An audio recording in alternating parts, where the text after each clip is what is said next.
मैं जानती हूँ माँ, तुम्हारी आत्मा आज भी भटक रही है। मैं वीर प्रताप सिंह से जल्दी ही मिलूंगी माँ। ये सुकन्या है, एक बिन ब्याही नागिन की बेटी। सुकन्या की माँ मणिका एक इच्छाधारी नागिन थी और जंगल में बने एक शिव मंदिर में वास करती थी। मणिका के पास एक ऐसी जादुई शक्ति थी जिससे वो माह में 3 दिन के लिए मनुष्य रूप को धारण कर सकती थी। एक दिन मणिका इंसानी रूप में थी। वो भगवान शिव के मंदिर में दर्शन करके शहर की ओर जा रही थी। तभी उसने देखा एक कार का एक्सीडेंट हुआ है और कार की आगे वाली सीट पर एक लड़का जख्मी हालत में है।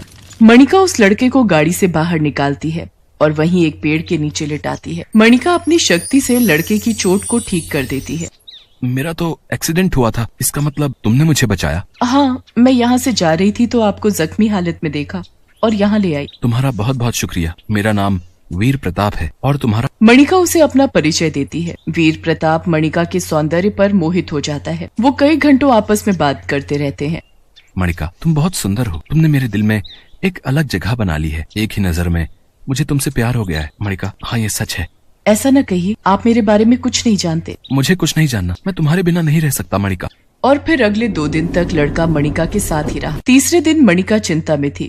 अगले कुछ ही पलों में मैं फिर से नागिन बन जाऊंगी और वीर प्रताप तो मुझे सच्चे दिल से प्यार करते हैं। मुझे इन्हें ये सच्चाई बतानी ही होगी।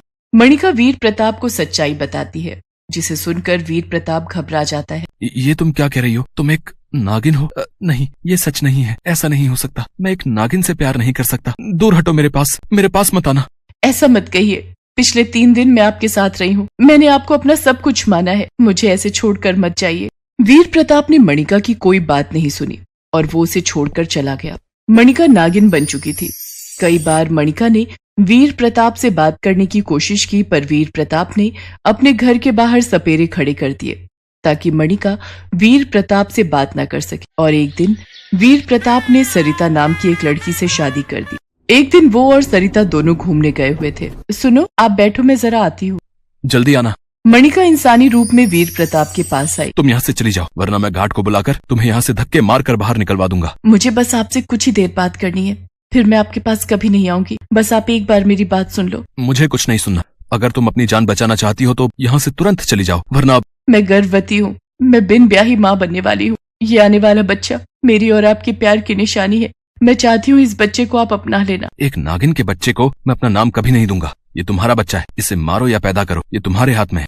बस वीर प्रताप, तुम अपने आप को समझते क्या हो? आज अगर मैंने तुमसे प्यार ना किया होता तो मैं तुम्हें यहीं डस लेती, पर मैंने तुमसे सच्चा प्यार किया है, इसलिए मैं तुम्हें कुछ नहीं कहूँ। तुम्हें वक्त बताएगा। अब मेरी जिंदगी का फैसला वक्त के हाथों में है।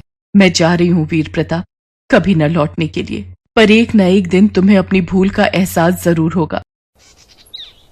मणिका एक बेटी को जन्म देती है, पर अब मणिका बीमार रहने लगी थी। वो मरते हुए अपनी बेटी को सारी सच्चाई बताती है। सुकन्या, मेरी बच्ची, अब तू बड़ी हो गई है। मेरे पास ज्यादा वक्त नहीं, इसलिए मैं तुझे तेरे पिता की सच्चाई बताना चाहती हूँ। कैसी सच्चाई माँ? सुकन्या, मेरी बच्ची, तूने भले ही मेरी कोख से जन्म लिया है, पर तेरे पिता एक मनुष्य है, इसलिए तू भी एक मनुष्य है। क्योंकि जिस समय तू मेरी कोख में आई उस समय मैं इंसानी रूप में थी, इसी कारण तुम में नागिन का कोई प्रभाव नहीं। मैं यही सच्चाई तुम्हारे पिता को बताना चाहती थी, पर उन्होंने मेरी बात नहीं सुनी।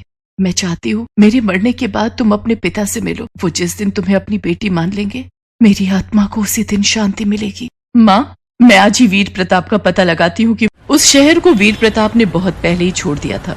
शादी के कुछ दिन बाद ही एक कार एक्सीडेंट में वीर प्रताप की पत्नी का स्वर्गवास हो गया और वीर प्रताप अपने बेटे को लेकर सुंदरनगर आ गया। सुकन्या सुंदरनगर पहुंचती है।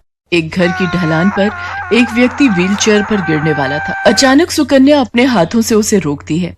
संभाल कर। शुक्रिया बेटी, आज एक बार फिर किसी ने मेरी जान बचाई है। पैर कमजोर हो गए हैं, इसलिए चल नहीं पाता। डॉक्टर ने व्हील चेयर पर बैठने के लिए कहा है। पता नहीं कौन से पापों की सजा मुझे मिल रही है जो आज ये दिन देख रहा हूँ। आपका नाम क्या है? मेरा नाम वीर प्रताप है। इसका मतलब यही मेरे पिताजी हैं, वीर प्रताप। मैं कुछ समझी नहीं। आज से 22 साल पहले इसी तरह मेरी किसी ने जान बचाई थी। खैर, तुम्हारा नाम क्या है? मेरा नाम सुकन्या है। मैं सुंदरनगर में पहली बार आई हूँ और नौकरी की तलाश कर रही हूँ। बेटी, तुम चाहो तो तुम हमारे पास नौकरी कर सकती हो और रहने के लिए तुम्हें कहीं भटकना भी नहीं पड़ेगा। वीर प्रताप सिंह सुकन्या को अपने पास ही नौकरी पर रख लेता है। सुकन्या तो यही चाहती थी। धीरे धीरे सुकन्या वीर प्रताप की बहुत देखभाल करने लगी। वीर प्रताप को भी सुकन्या बहुत अच्छी लगती थी। सुकन्या, मेरी अपनी कोई बेटी नहीं है। आज तुम्हारे आने से मेरी बेटी की कमी पूरी हो गई। रोहन इंदौर से वापस लौट रहा है। वो काम के सिलसिले में वहाँ गया था। मुझसे मिलोगी तो तुम्हें भी बहुत खुशी होगी। रोहन जब काम से वापस लौटता है तो वो सुकन्या को वहाँ देखकर हैरान रह जाता है। पापा, हमारा इतना बड़ा कारोबार है, आपने बिना सोचे समझे एक अनजान लड़की को अपने घर नौकरी पर रख लिया। मैं यहाँ रहता नहीं हूँ, अगर पीछे से कुछ गलत हो गया तो क्या करोगे? रोहन बेटा, उसने मेरी जान बचाई थी, वो मेरे साथ गलत नहीं कर सकती। पर रोहन को सुकन्या पर विश्वास नहीं था। एक दिन सुकन्या किसी काम से बाहर गई हुई थी। रोहन उसके कमरे में गया और उसके सारे सामान को खोलकर देखने लगा। तभी उसकी नजर एक डायरी पर पड़ गई। रोहन ने वो डायरी पढ़ी और घबरा गया। ये सुकन्या एक नागिन की बेटी है, इसका मतलब ये खुद भी एक नागिन है।